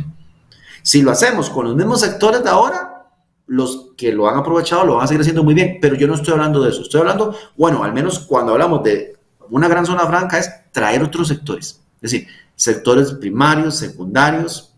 No le tengamos miedo a la palabra maquila, ¿verdad? Que a veces decimos, bueno, es que los ticos no estamos, no. Estamos hablando de sectores en los cuales alguien en Talamanca, alguien en alguna zona alejada, que tal vez no tienen a muchos ni del bachillerato, o tal vez sí, o al menos muchos llegaron apenas a la primaria, gente que sí pueda trabajar en esos sectores, ¿verdad? Entonces, si como país hay que darle incentivos a empresas para que vayan a generar empleo a esas zonas donde no hay inversión, donde no hay generación de empleo, donde hay un montón de pobreza y que eso contribuye también a un montón de inseguridad, me parece que es una buena alternativa. Es una buena alternativa de crear riqueza. Y creo que es una solución que los gobiernos no han podido dar, ¿verdad? Siempre, lamentablemente, las zonas costeras, Guanacaste, Punta Arenas y Limón, siempre, no hay soluciones para estos. O sea, a través de política puramente del gobierno, no ha sido posible satisfacer las necesidades desde hace muchísimos años. Entonces yo creo que este tipo de alternativas me parece que podría ser una muy buena idea, una muy buena opción. Y vea que eso no es nada complicado en términos de tiempo, ¿verdad? Eso es un gobierno que tenga la capacidad de atraer a la empresa extranjera directa, que venga a hacer aquí inversión, ¿sí? ¿Cómo? Con incentivos. La gente ahí está, con las habilidades de esa gente se puede abastecer.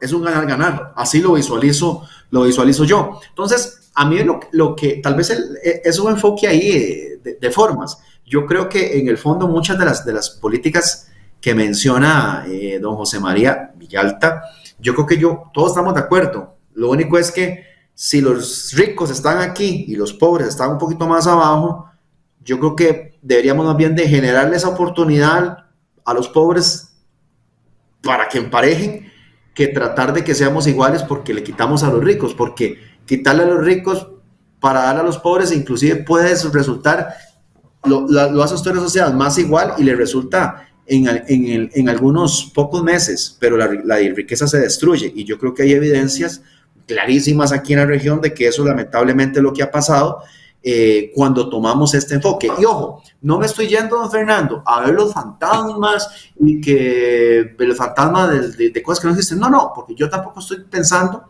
en que de pronto van a expropiar y hacer un montón de cosas. No estoy hablando de eso. Estoy hablando de cosas mucho más sencillas, como generar incertidumbre a un inversionista que está tal vez en Alemania con su empresa viendo a ver a dónde se lleva a producir ciertos procesos. Cosas mucho más simples que sí las genera el discurso a veces que se dan en las noticias.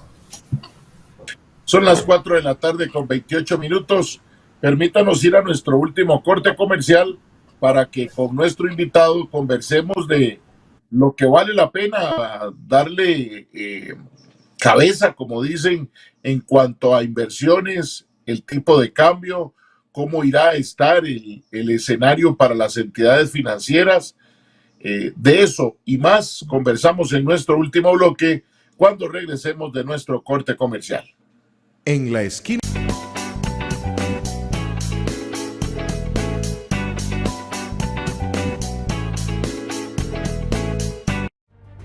Monteverde se ha convertido en mi comunidad y entre todos nos cuidamos. Al entrar a mi negocio hay que usar mascarilla, lavarse las manos y mantener la distancia. Yo tuve COVID, pasé por momentos muy duros y no quiero eso para mi familia ni para mis vecinos y amigos. Queremos que más personas puedan conocer este maravilloso país con seguridad. Y eso solo se logra si nos cuidamos todos.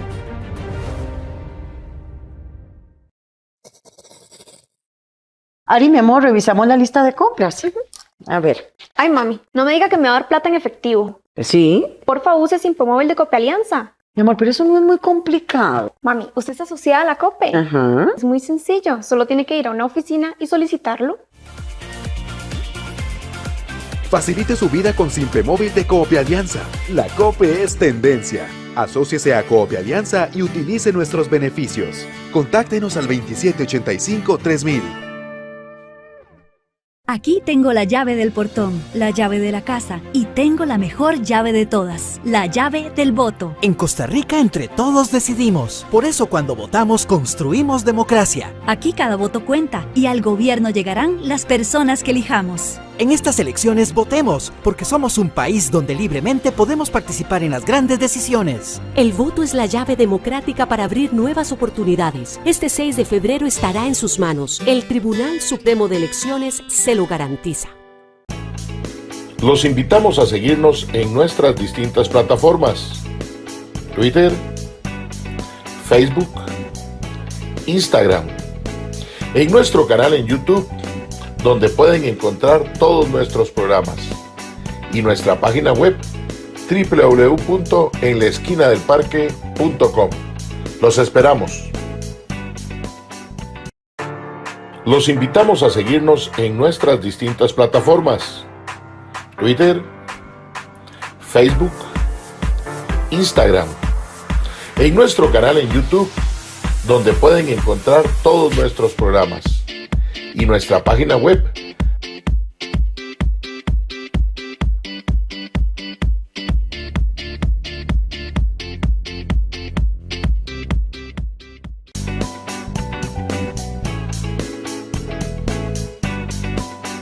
En la esquina del parque. Gracias por acompañarnos en su programa En la esquina del parque. Estamos en el bloque final de este programa del día de hoy, sábado 22 de enero del 2022. Recordarles que estamos todos los sábados de 3 a 5 de la tarde aquí por el Facebook Live de En la esquina del parque, Facebook Live de Antena 6 y también por toda la plataforma de Antena 6 en distintas cableras a lo largo y ancho del país. Agradecemos a doña Gabriela Salazar desde Punta Arenas que nos deja su saludo de sintonía. Hemos estado conversando en esta tarde de sábado con don Pedro Aguilar Moya, economista, máster en riesgos, sobre temas que permiten tener claridad hacia las perspectivas económicas de este primer semestre del 2022. Pedro, en todo lo que hemos visto, sin duda alguna, en lo que tiene que ver con los inversionistas, marcará mucho el camino de las elecciones. Pero en cuanto a los ciudadanos, a los que están por ahí temerosos de endeudarse, del tema de la revisión del tipo de cambio, ¿qué podemos comentarles en esta tarde de sábado para que lo tengan ahí como parte de elementos para las decisiones que quieren tomar, si compran una casa, si se compran un vehículo, si hacen algún tipo de inversión en algún negocio y están ahí recibiendo información en cuanto a préstamos en dólares y en colones? ¿Qué podríamos comentarles a ellos, Pedro?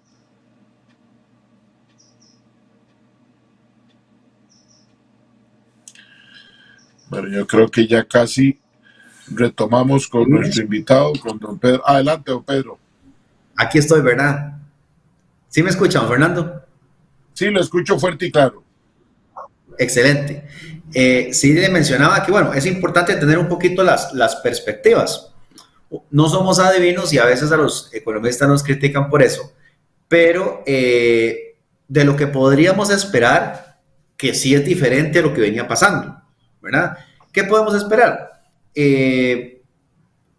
Progresivamente creo que vamos a tener tasas de interés más altas, tanto en dólares como en colones.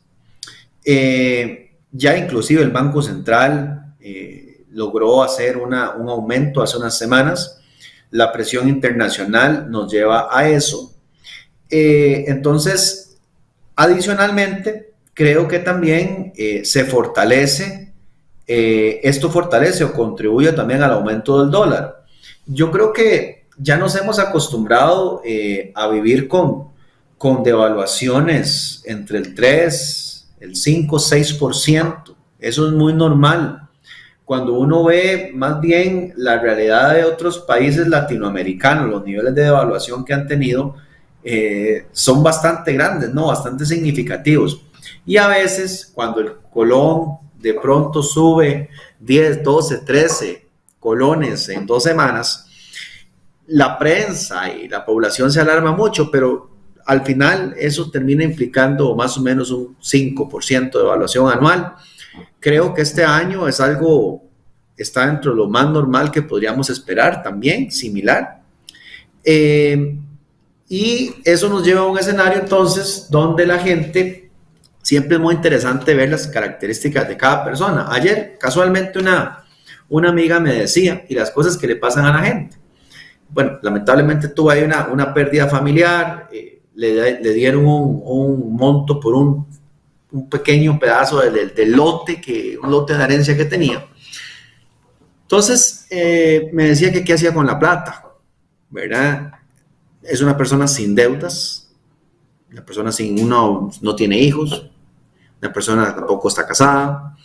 Entonces me decía, bueno, ¿qué hago con la plata? Fui al banco, pero viera, salí desilusionada con lo que me pagan a 6 o a 1 año por esta platita, ¿verdad?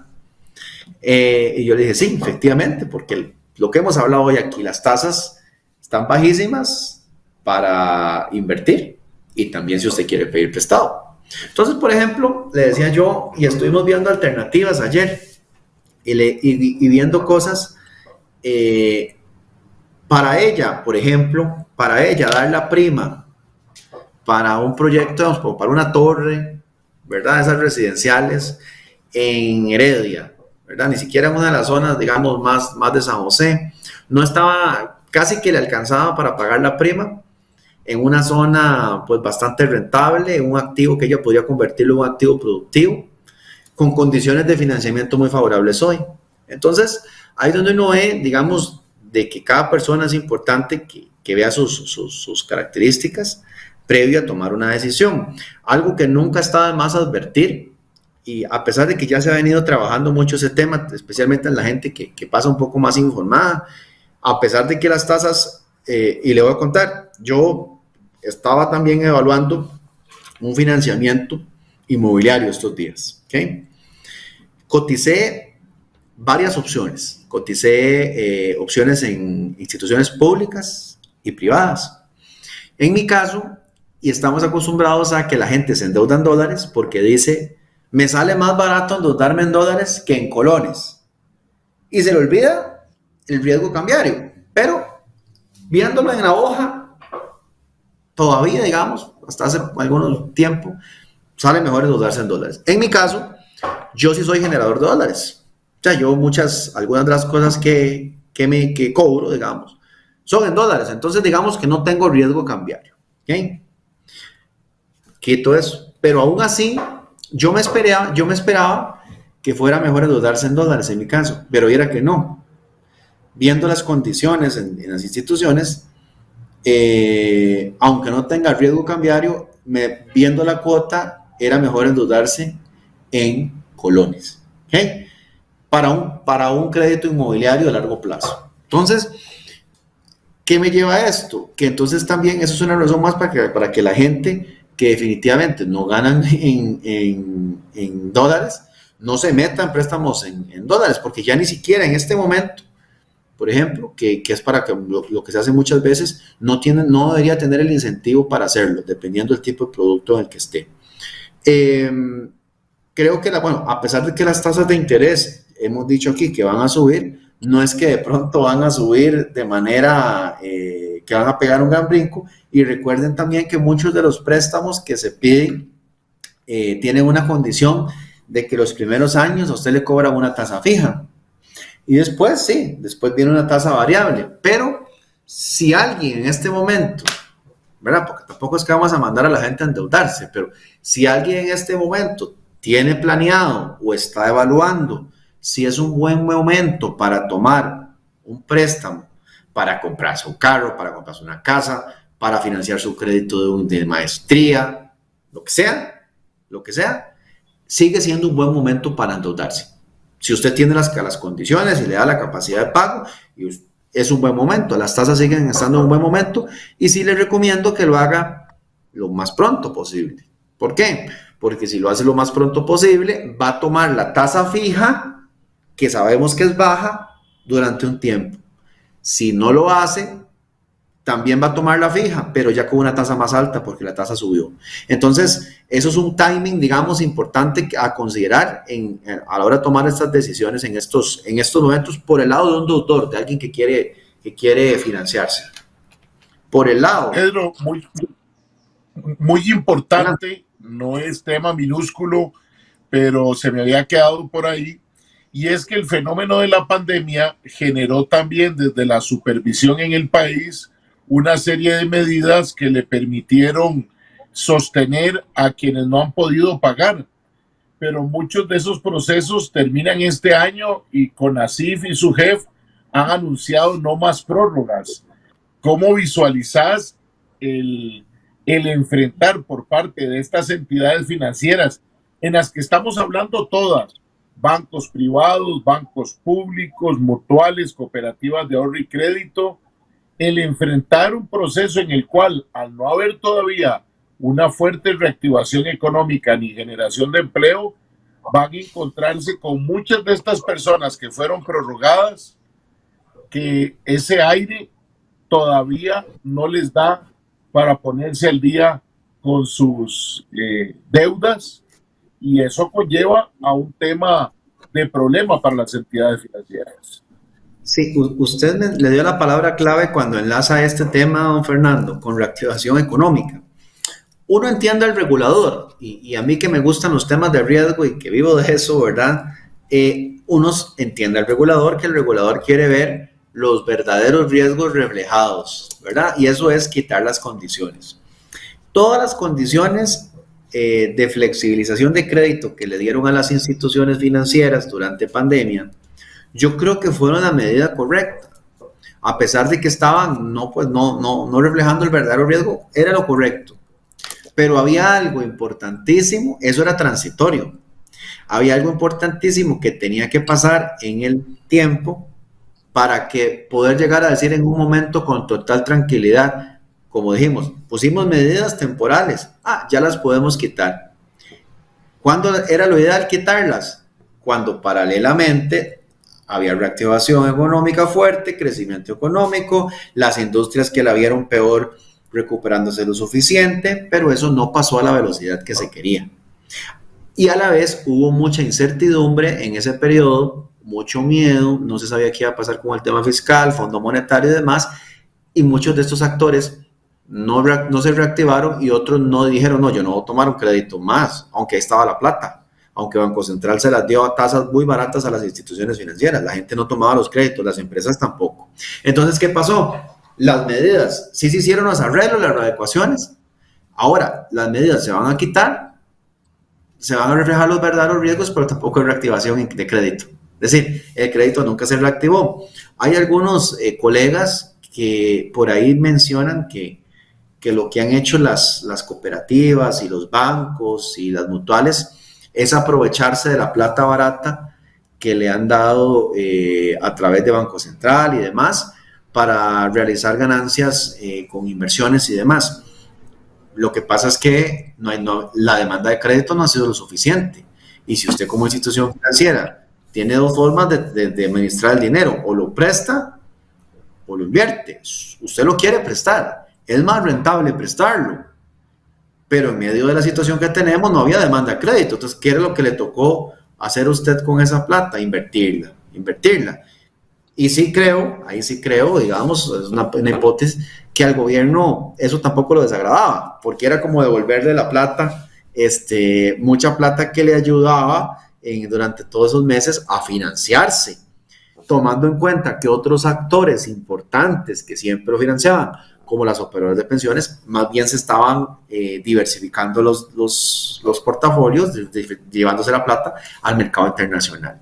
Entonces, y es complejo porque el crédito, lo que es el crédito, lo que es el sector construcción, ¿verdad? Esos dos catalizadores siempre son importantísimos para la actividad económica, pero esa correlación de que el crédito va a generar el crecimiento económico, como que la hemos perdido, ¿verdad? La importancia de esa relación en este momento. Yo creo que deberíamos también las reglas que tenemos hoy por hoy, de diferenciarlas un poco dependiendo del tipo de institución y del tipo de crédito que estamos buscando, ¿verdad? Es decir, hoy por hoy tenemos una regulación 100% pareja desde el punto de vista de condiciones que se piden, que se exigen a los deudores. Un montón de cosas que la gente no puede cumplir, que el pequeño empresario tal vez se le hace muy complicado. Bueno, me parece que es un buen momento.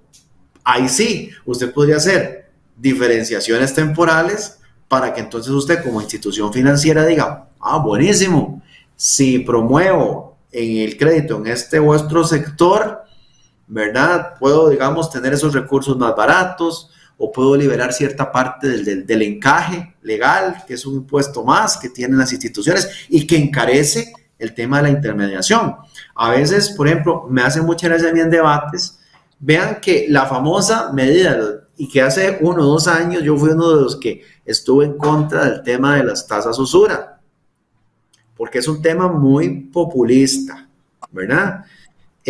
Claro, cuando usted se opone a eso, la gente va a decir, es que usted está defendiendo a los bancos, qué barbaridad, a los explotadores, pero ciertamente ya estaba demostrado que cuando usted pone tasas usura o topes de tasas de interés, lo que genera es exclusión. Y esta semana la SUGEF lo demostró con el estudio que sacó de los miles y miles de personas que que salieron del sistema financiero, producto de la medida. Entonces, yo creo que las instituciones muchas veces, en medio del sistema financiero, hay un montón de asimetrías, hay un montón de cargas para fiscales, hay un montón de impuestos también, y de costos asumidos por la regulación que las instituciones de alguna manera tienen que reflejar. Entonces yo creo que también podríamos meterle competitividad a esto, o ¿verdad? Para que no digan que eso es favorecer los oligopolios, ¿verdad? Que se mencionan a veces en los debates, usted podría escoger ciertos sectores que son especialistas o podrían ser especialistas en ciertos nichos productivos y a esos darle condiciones diferenciadoras para que se preocupen única y exclusivamente en esos sectores, que aparte son parte de su función social. Eso podría ser una alternativa. Y voy a dar el ejemplo, ahora que mencionaban el caso, voy a salirme un poco, pero cuando mencionaban que de pronto la caja quería que le devolvieran un montón de centros de salud que son administrados por cooperativas, ¿verdad? Y que cooperativas que lo están haciendo muy bien.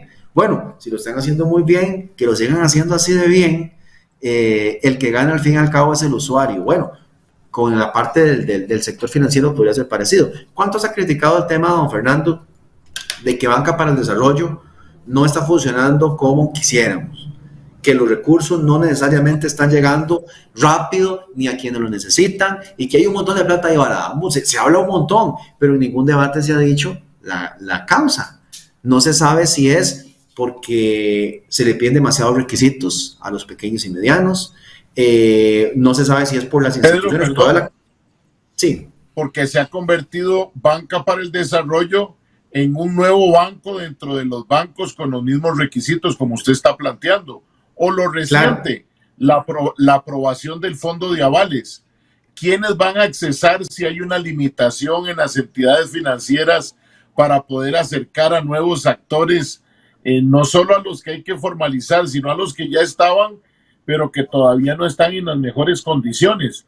Eso es lo que yo coincido con usted, debería ser paralelo en el trabajo de la construcción, no solo de mitigar los que no han podido pagar y que ya no lo van a hacer y se le dieron prórrogas, sino también de oportunidades de negocio. Y cito el ejemplo que ha sido criticado muy fuertemente por el gobierno en las últimas semanas al Banco Nacional por haber tomado algunas opciones de negocio con el Banco Centroamericano. Pero es que es esa parte del banco. Si el cliente persona no quiere un crédito y no se acerca, no es quedarse sentado porque como somos el Banco del Estado, esperemos al ciudadano para que venga. Y entonces hay un deterioro en el manejo de los recursos. Y apareció una oportunidad de negocio y se hizo. Y es oportuna porque es un buen cliente al que se le está asumiendo ahora ese pago. Son instituciones públicas. Entonces, como que no somos congruentes. Cuando sí es bueno para el Estado, sí es bueno cuando es bueno para el banco, aunque sea público, no lo resulta, Pedro. Sí, yo creo que ahí sería lo interesante de que, vamos a ver, yo creo que la creatividad de la gente que está en instituciones financieras es buenísima. O sea, yo conozco cualquier cantidad de profesionales, gente buenísima que te puede hacer los mejores productos, los mejores servicios, las mejores estrategias de mercadeo, llega al que efectivamente le puede servir, pero a la hora de ofertar, aunque tenga los recursos, se topa con una regulación que te pide las cosas como si fueras una multinacional o una gran empresa. Entonces, ¿qué es lo que le toca a la institución? Comenzar a entrar en el mismo proceso de trámite o a subir las tasas de tal manera que entonces el que llegó con la gran idea dice no me sirve tampoco, ¿verdad? Entonces yo creo que a ciertos sectores en específicos, y es algo que yo sé que a los que impulsan esas cosas les puede gustar, ahí sí, qué interesante tratar de crear incentivos para créditos a ciertos grupos, ¿verdad? Entonces dice, alguien puede decir, pero es que eso ya existe con Banca para el Desarrollo, sí, pero mucha de la regulación no ha sido cambiada. Las reglas de juego de las instituciones no son las mismas, independientemente del destino de los recursos. ¿Que los pueden obtener a una tasa más barata? Quizá, pero el resto de condiciones es exactamente la misma cosa. Entonces, al final, terminamos metidos en el mismo zapato. Y ojo, Fernando, lo interesante de esto es que... Sí. Y siendo usted un especialista en riesgos, para nada se hacen apetitos propios en las entidades financieras cuando la regulación empieza a dudar de esos propios apetitos, como si tuviéramos todos en el planeta, no en Costa Rica, la certeza de que a quien le ofrecemos un crédito nos lo vaya a pagar. Y además ese es el secreto de Banca para el Desarrollo, un riesgo adicional con un recurso diferente para poder motivar estos emprendimientos. Claro, y sobre todo, don Fernando, hay algo, eso nos lleva como al mundo de las microfinanzas, ¿verdad? Hay países que han tenido modelos muy exitosos, en el caso de Bolivia, donde, por ejemplo, un crédito, aunque tal vez suene un poco exagerado, y no, realmente no lo es, realmente los microcréditos se hablan hasta créditos de 500 o $1,000, ¿verdad? Que se pueden dar de manera muy expedita y muy sencilla a cierto tipo de personas que están con su muy pequeño emprendimiento. A veces cuando pensamos en un pequeño mediano empresario, pensamos necesariamente en algo relativamente complejo y no tiene por qué serlo así, ¿verdad? Entonces yo creo que ahí podrían haber incentivos. Lo hizo Ecuador, el presidente, claro, claramente de derecha en su primer decreto, para que algunos que crean que esto es una iniciativa de la izquierda, no.